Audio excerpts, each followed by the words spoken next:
Why do I teach?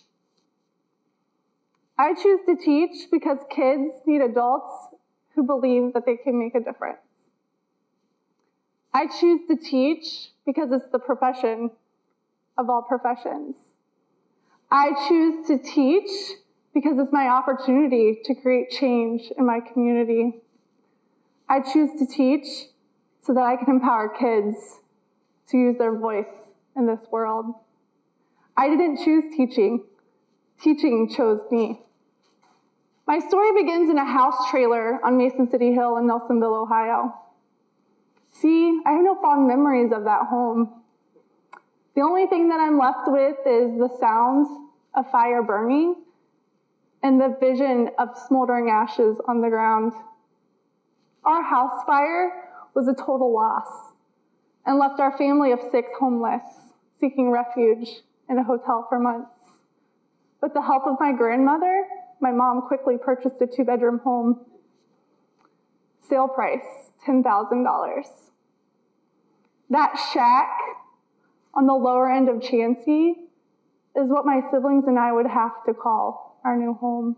During my pre-adolescence, what my siblings and I witnessed as innocent pot smoking quickly turned into bales of marijuana being delivered to our house by the truckload at night.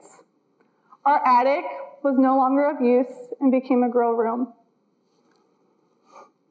It's unfortunate that my stepfather's new employment in Columbus, Ohio, ignited his strong and powerful role in the drug trade.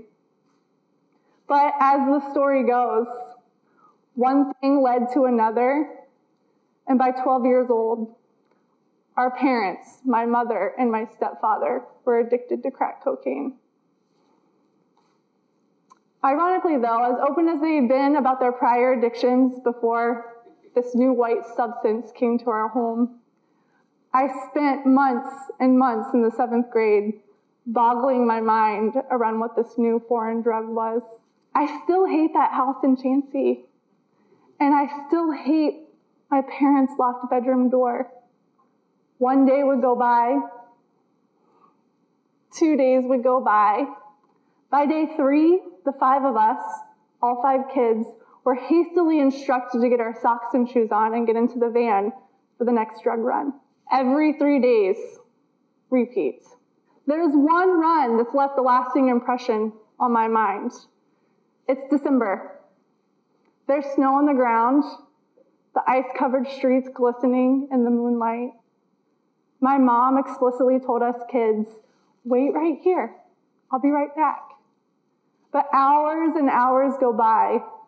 Our knocks on the drug dealer's door went from polite and obedient to desperate and fierce.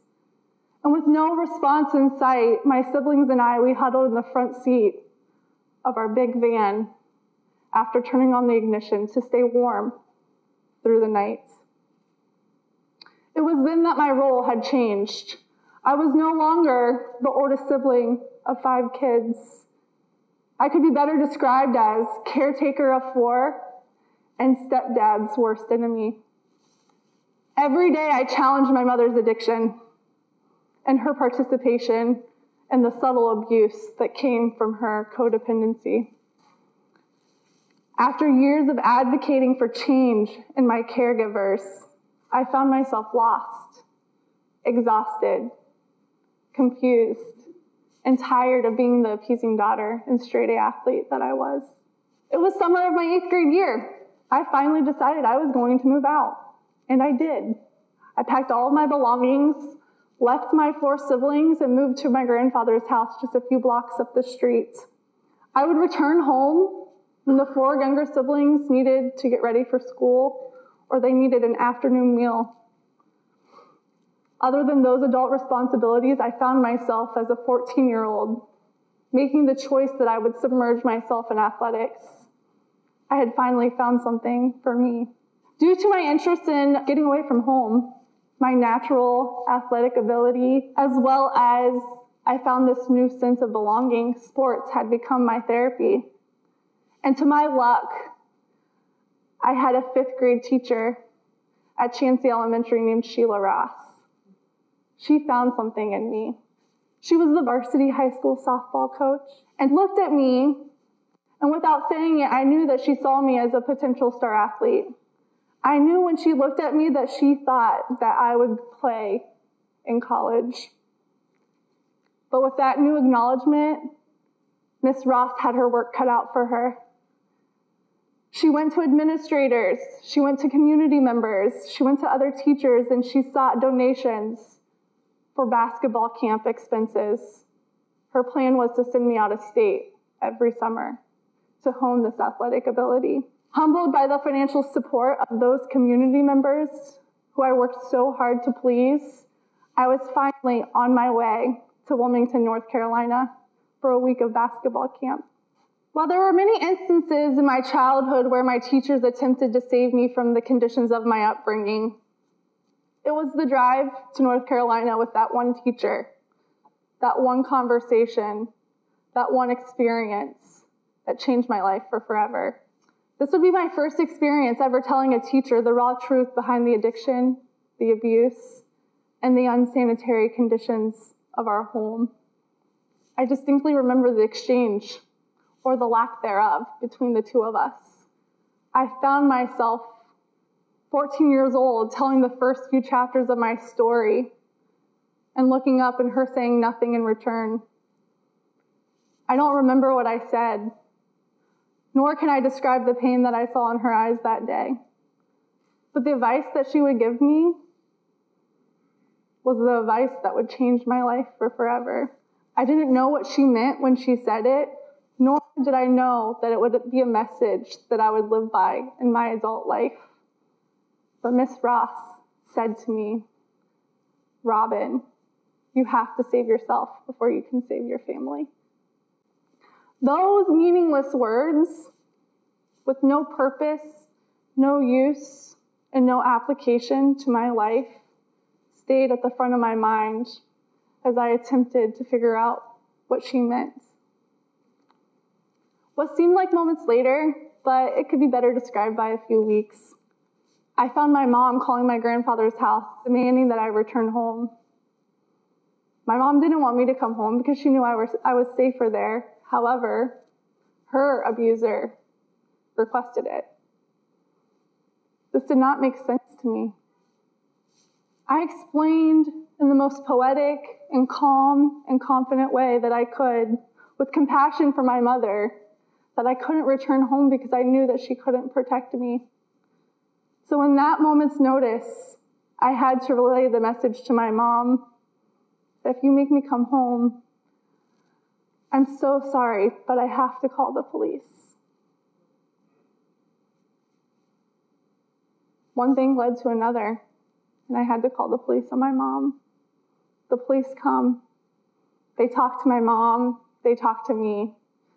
And I found myself standing there with poise and confidence as I saw the police lights beaming off the street signs, when a law enforcement officer came up to me and said, "You have two choices. You can either go to the juvenile detention center tonight or you can go home." And knowing exactly what was going to happen when I got home, I chose home. As anticipated, though, my stepdad kept us up for 2 days. No sleep. Well, correction, sleep, right? Sleep to him was allowing us kids to stand against the wall in the living room. Sometimes sitting, sometimes kneeling, our legs buckled to keep us from falling, heads tilted to the side to keep our posture and form, eyes open occasionally. This was a learned behavior. I knew amongst my sleep throughout the night that I had to open my eyes periodically. My abuser needed my attention to keep his comfort. The following day, I stand outside on the lower end of Chansey in front of our house as my stepdad screams at me, "You can't stay here." He took all of my newly packed belongings from my grandparents and threw it out in the mud in the yard. I remember it was raining that day. I had finally gotten new clothes. These clothes, these things that I'd never had before, were now wet. But enraged, I stood there, unaltered, knowing that I was finally at the mercy of my circumstances. I was being kicked out, and my mom was okay with it. To this day, I don't regret what I told him and my mother moments before. I thank God and Miss Ross for finally giving me the courage to find a power within myself to say, it's okay, I'll leave. To my surprise, there were no tears. Or better yet, there were none left. I was being abandoned by my family. I accepted that my mom was not going to protect me from my abuser. My willingness to leave, my acceptance of abandoning my 4 younger siblings, my understanding that death was no longer the route to peace, gave Miss Ross's advice meaning. I finally knew at 14 years old I had to be okay with leaving if I was going to save myself. I found the strength that day because of Mrs. Ross. She made me feel safe enough to listen. She made me feel like I was worth it. She said enough to make me finally care about myself. Empowerment was not a right that I was born with, nor was it a figment of my imagination. In the 6 short years that I spent at Chansey Elementary, my teachers created a strong foundation of social and emotional skills. They took my resilience and channeled it into leadership, and then my leadership became activism.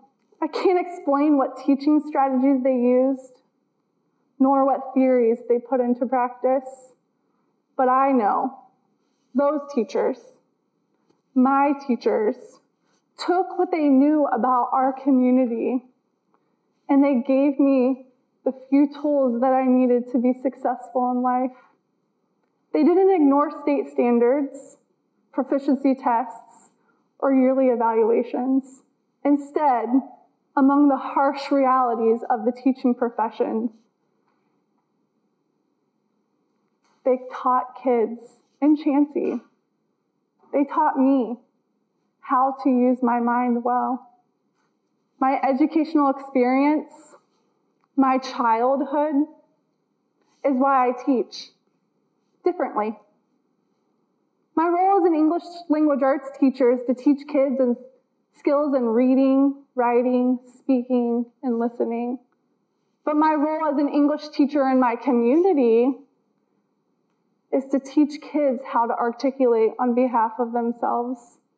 Each student comes to my classroom born to a different set of circumstances, most of which I'll never know or see. It's my job, my passion, to tap into each kid's desire for understanding of the world. I don't just want to change kids' lives. I have a need. I have an unavoidable desire to empower kids. For many, many years, I found myself resenting God, continually asking myself the question, why did He choose this childhood for me? 5 years ago, when the first tardy bell rang, 17 freshmen sat in their seats, staring at me. It was the first day I knew why.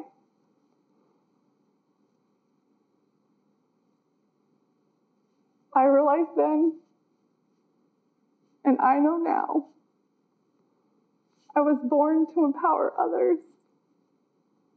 I was born to teach. Thanks, guys.